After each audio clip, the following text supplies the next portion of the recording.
예, 반갑습니다. 우리 사람이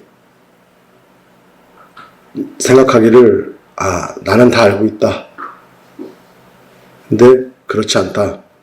세상은 넓고 많은 사람들이 가지가지로 다양한 생각을 하고 있는데 내가 경험한 거는 많지 않다.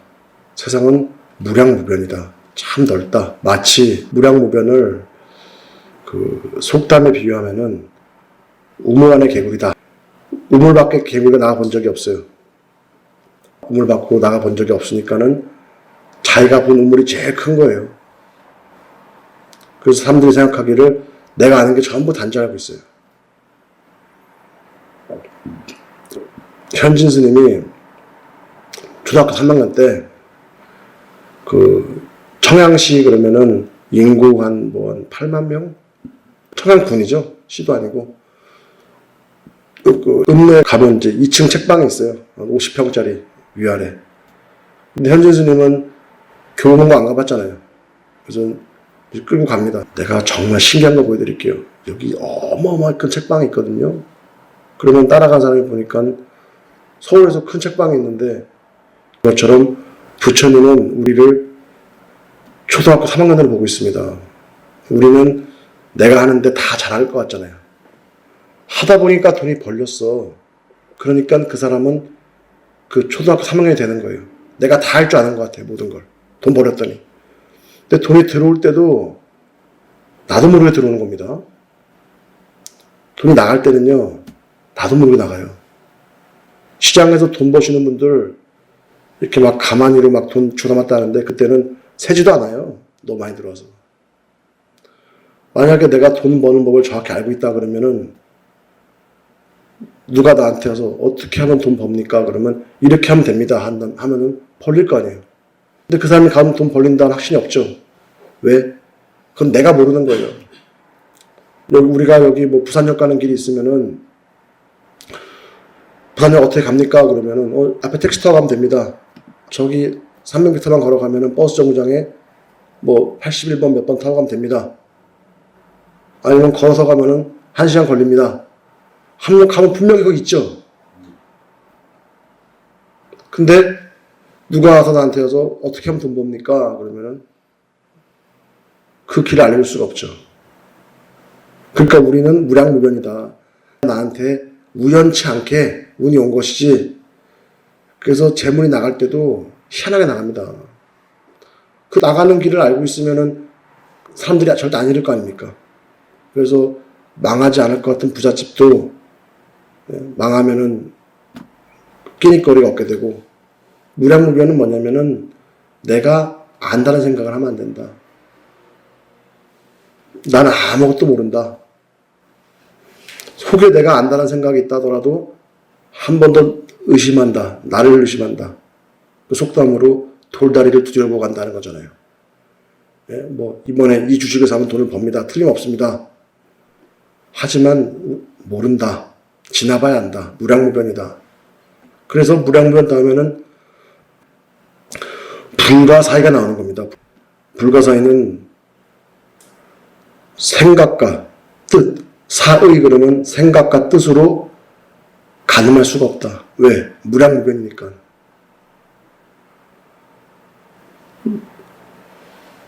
옳을까는 내가 옳다는 거거든요. 근데 내가 옳다는 생각을 가지고 있으면은 상대방하고 소통이 안 돼요. 왜냐하면 상대방의 생각은 사의, 생각과 뜻을 알 수가 없어요. 왜? 무량무변이니까. 그러니까 합의되려고 그러면 네가 맞다 하면 되는 거예요. 그냥 네가 맞다 하면은 맞는 건데, 내가 내 얘기를 해가지고 하다 보면은 어떤 사람 가서 아이고 형제가 있어. 아이고 형님 나 사업하는데 사업자금 좀 빌려주십시오. 그러면 형님이 어떨 때는 빌려줘요. 또 어떨 때는 또 안 빌려줘요. 그 형님 마음을 그 형님들 몰라요. 불가사이기 때문에. 근데 동생이 앉아가지고 아이고 우리 형은 이렇게 해줄 거야. 천만의 말씀인 겁니다. 우리가 그 앉아있는 자리는 햇빛이 많이 들어온 자리가 있고 달빛이 많이 들어온 자리가 있어요. 달빛이 많이 들어온 자리에 앉아있으면 다 해주고 싶어. 달은 만물을 키우잖아요. 만물이 밤에 자란단 말이에요. 아이들도 키워본 어머니들이 알죠? 밤에 자라죠, 아이들이. 쑥쑥 크죠, 밤에. 낮에는 해가 굳힌단 말입니다. 스님이 신도님한테, 아이고, 이거 뭐 하는데, 절에 좀 형편이 이렇습니다. 그러면은, 아이고, 내가 할게요. 그런 거는 뭐냐면은, 그 사람 지금 달에 앉아 있는 거예요. 근데 그 사람 해에 앉아 있잖아요? 절대 안 합니다. 근데 가서, 아이고, 내가 저 신도님은 내가 제일 믿는 신도님인데 내가 얘기했더니 말 안 듣네? 하면서 스님이 그릇된 판단을 하기를 그 신도가 틀렸다 생각하는 거예요. 자기가 몰라가지고 왜 그 사람이 신도뿐만 아니라 가족이라 하더라도 친한 사람이, 제일 친한 친구라더라도 그 달에 앉아있고 해에 앉아있으면 절대로 안 합니다. 마음에 훅 하고 올라가 싫어서. 근데 그거를 알지도 못하면서 왜 네가 나를 안 도와주니? 하니 그 사람은 불가사의를 모르는 것이다. 무량무변을 모르는 것이다. 무슨 말씀인지 이해 가세요? 그 때문에 항상 우리가 내가 모른다. 내가 혹 간혹 남편한테 이거 드세요 했는데 남편이 감질 수도 있어요. 그때 해에 있는 거예요. 또 어느 날 가면 남편이 너무 좋아하고 받아 막 드시죠. 달의 기운에 있으면은 당겨요. 합이 잘 된단 말이에요. 근데 그 사람이 해있냐 달했냐 이런 거는 기도를 좀 더 하시다 보면 알게 돼요. 저한테 몰래 찾아오시면 알려드릴게요. 그 아승직업이다. 아승직업은 그 언덕 아자인데요. 아자가 언덕에 올라가는 모습은 어떻죠? 힘들죠. 아주 힘듭니다. 우리 모두가 언덕에 올라가는 거예요. 다 힘들어 사는 게. 돈 많은 사람든, 뭐 정치하는 사람이든, 가난한 사람이든, 부귀빈천이 다 힘들어요. 그것뿐만입니까? 남녀노소가 다 힘듭니다. 손녀딸이 시험 보고 와가지고 세 개 틀리니까 죽으려고 그러잖아요. 그게 이 아승직업 때문에 그런 거예요. 그거 우습게 보면 안 됩니다. 그 아이는 지금 너무 자기 나름대로의 큰 언덕을 올라가고 있어요. 가게 문 닫으면 죽을 것 같잖아요. 언덕 때문에 그런 거예요. 어느 누구도 이 부처님의 창조를 벗어날 수가 없어요. 다 힘들어요. 전부 다 숨이 할딱할딱 넘어갈 것 같아요. 왜 아승직업이니까. 근데 왜 부처님께서 이렇게 고통을 줄까요? 누구든지 힘들거든요. 왜 부처님 고통을 줄까요? 거기까지 한 말씀드리겠습니다. 부처님께서 우리한테 고통 준 이유.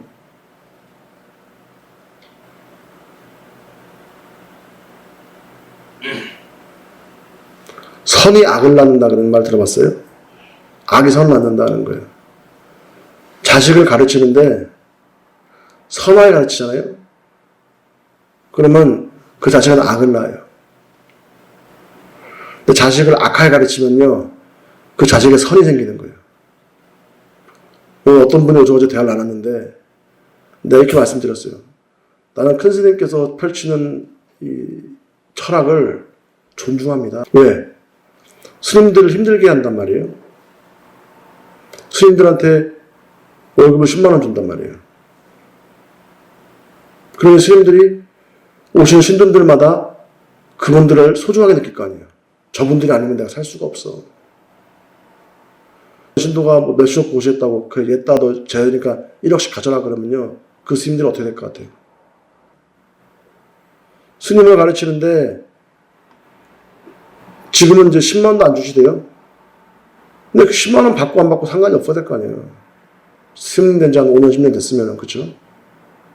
그러면 내가 스님들한테 뭘 해줄까 생각이 돼 있어요, 사람들이. 근데 신도님들이 와도 자기 주장을 낸단 말이에요. 계속. 그 신혼들이 불편해. 있는 것도 안 줘요. 부처님께서는 멀리 계시거나 안 보이는 데 계시니까 잘 모르겠고, 그러면 우리 전에 큰 스님께서 왜 스님들을 이렇게 힘들게 할까?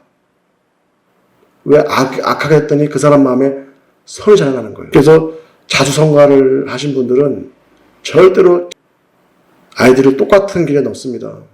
내가 신문팔이하고 뭐 하다 보니까는 자기가 벌은 돈이 있어. 그게 소중한 거 알아요. 야, 신문팔이 했더니 한 달 30만 원 받네. 그거 아까 못 쓴단 말이에요. 그렇게 해서 버는 사람들이 나중에 막 3조 원, 30조 원 있어도 그 돈을 소중하게 쓸 수가 있는 거예요. 그러니 아승직업이다. 그 사람은 고통받은 만큼 성숙하는 거예요. 이걸 천지이치로 말씀드리면은 꽃이 떨어지면 고통받죠, 꽃은요. 그 떨어진 자리에 뭐가 생기죠? 열매 생기잖아요. 그래서 고통이 없으면 열매가 없는 거예요. 바람이 불지 않는 곳에서는 꽃이 피지 않는다. 이런 건요. 그렇기 때문에 부처님께서 나한테 고통을 주면은 그거를 즐겨야 됩니다.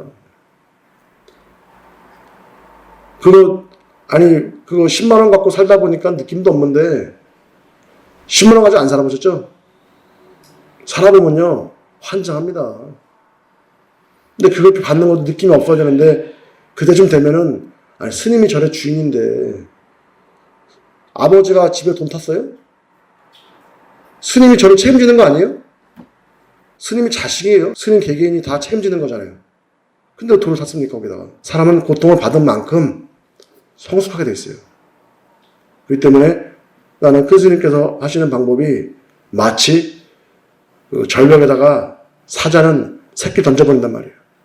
그래서 올라 나오는 사자는 밀림을 다니는 거고 거기서 굶어 죽으면 어쩔 수 없는 거예요. 그래서 나한테 주는 고통은 부처님의 사랑이다. 그걸 아승직업이다. 이렇게 말씀드리는 겁니다. 이상 마치겠습니다.